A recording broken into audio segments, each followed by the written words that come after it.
Well, I hope I'm wanting you to watch A Midsummer Night's Dream. This is the 8th birthday first video. We're coming back after vacation, and as I think I explained before, I like to let the kids sort of warm up to school again by giving them a treat and watching a movie.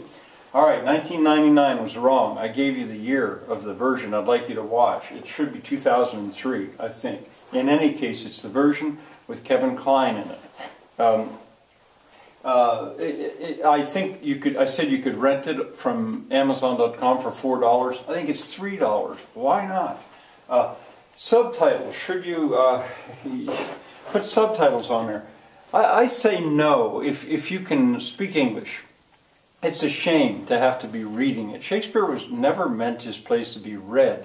He meant them to be heard, performed.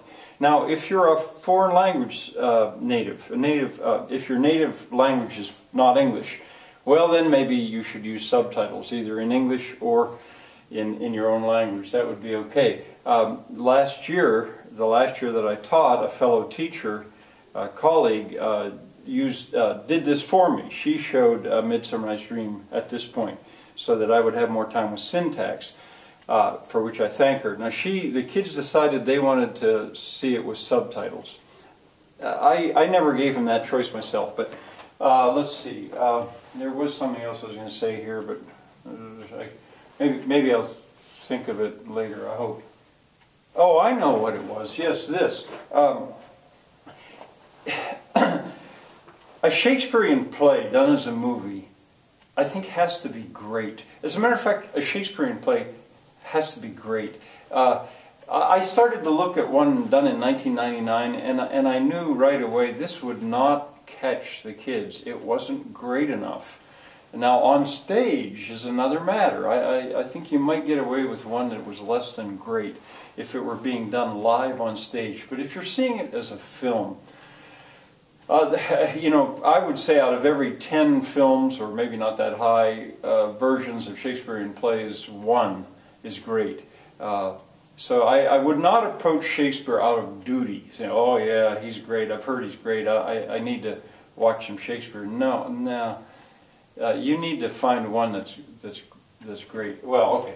Now, A Midsummer Night's Dream, if you're taking notes, and I haven't said about this in quite a while, but it's been my intent right along that my students online would be gradually making a set of notes. Well, this would be on page 1 point something. It's called Shakespeare's Plays, I think. And you would add this now. You've got a little bit about Romeo and Juliet, a little bit about Much Ado About Nothing. A Midsummer Night's Dream, I would add that. And to understand this play, there are 4 sets of characters. I'll tell you about the 4th one tomorrow. There are the royals, and at the beginning you run into them, the royalty. Theseus, he's Duke of Athens. He's about to marry Hippolyta, Queen of the Amazons. Their wedding is about to occur, and it opens with the two of them talking. But then almost immediately a guy by the name of, oh, I played his part, why can't I think of him? Anyway, he's Hermia's father. He comes in, Aegeus, yeah. Hermia's father, he comes in, he's furious because Hermia, his daughter, is refusing to wed Lysander, the man that, Demetrius, the man that he has chosen. Well, she's in love with Lysander. You know, so immediately there's this tension. You don't see Helena right away. Anyway, the deal is that according to Athens law, she must obey her father, Aegeus, or else she dies. She's executed for disobedience to her father, or she could become, in effect, a nun, a priestess. Well, she refuses to marry Lysander, or to marry Demetrius, and they have a chance to talk, Hermia and Lysander, because he's there.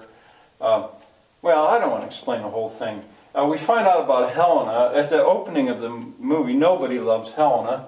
Both of these guys love Hermia, or at least want to marry her. Helena is hopelessly in love with Demetrius, but Demetrius doesn't want to have anything to do with her, even though he earlier had made love to her, apparently. All right, you'll follow that, I think. The result is that Theseus has given her a little time to make up her mind. but then she's got to choose. Well, Lysander has a plan. He's going to take her, and they're going to run away to an aunt of his, and they share that plan with Helena, so Helena is aware of this too. Now the town dummies are the third set of characters, and of them, instead of learning all their names, Bottom is the principal one. Bottom, you can compare him to Dogberry in that he gives comic relief. He's not an identical character. Of the 500 characters or so that Shakespeare created, I don't think any two of them are identical. But you could compare him to Dogberry. I call them the town dummies. You could call them clowns. They are going to try to put on a play for the entertainment of the royals on their wedding night. It's a competition. And if they can put on a successful play, they could get some money for it. They're going to try to do this. Well, they're terrible actors. Bottom, however, thinks he's the greatest. I'll tell you about Bottom here in just a little bit. Well, I'll do it now. Notice that Bottom is introduced, this is parts played by Kevin Klein. He's introduced with a donkey. You're going to see a donkey go by, and right there's Bottom. There's a reason for that. If you know the story, you'll find out later. But you could call that, in a way, you could call that foreshadowing.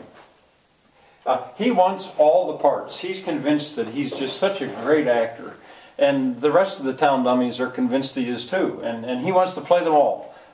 That's part of his character. He'll play the lion, he'll play the male lover, and also the woman. He'll play them all, he thinks. He wants all the parts. But the one other thing to tell you is that Bottom in this version, in this film, is given depth of character, which is interesting. Usually he's just a clown. But no, he's given a wife who's troubled by his actions, and he's troubled. You know, it's a real twist. I didn't expect that. I think it works okay. All right, now backing up a little bit. This is a visual treat. A Midsummer Night's Dream is... The muse had left me, to tell you the truth, a little bit with Shakespeare since September, but it came back as soon as I rented this and started to watch it. It came roaring back.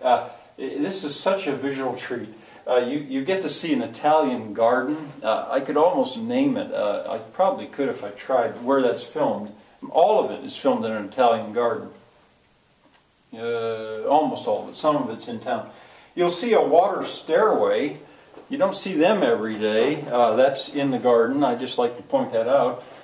This occurs in an Italian villa. I say a garden, well, a villa. And the Italians have a certain kind of garden full of fountains and greenery and stuff. So it's a visual treat. You even see, I put it in quotes, Roman walls in town behind the scaffolding. And you can always pause to look at it. You'll see a kind of wall with bricks showing through.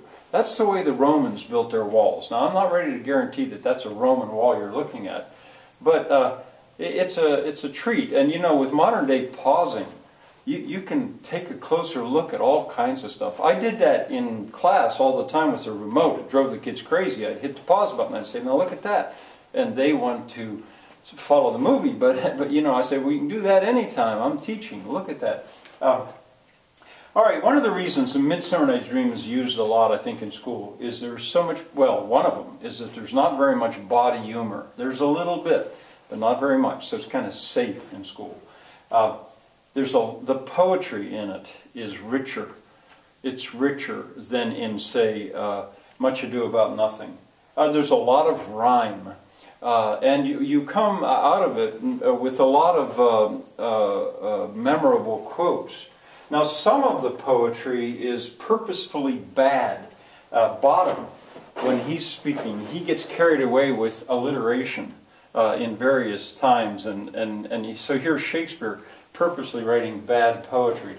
All right, a couple of quotes to listen to, and then I'll quit here for today. You're going to hear one of the characters say, "The course of true love never did run smooth." The course of true love never did run smooth. So quick, bright things come to confusion. You could listen for these lines. You see, I have the kids memorize at least a tiny bit of Shakespeare before the year's over, so they can actually quote some Shakespeare. I like this one. "Love looks not with the eye, but with the mind, and therefore is winged Cupid painted blind." you know, I'll pause on that and I say, now what's that mean, kids? And they usually understand. And of course, the thing with Shakespeare is he had a way of saying things better than they were ever said before, and in such a memorable form. Well, I'd like you to go to about the 23rd minute, not quite the 24th minute in this, and then I'd like you to stop if you can. At the beginning of it, it takes a little while to catch the kids with this, and I warn them of that.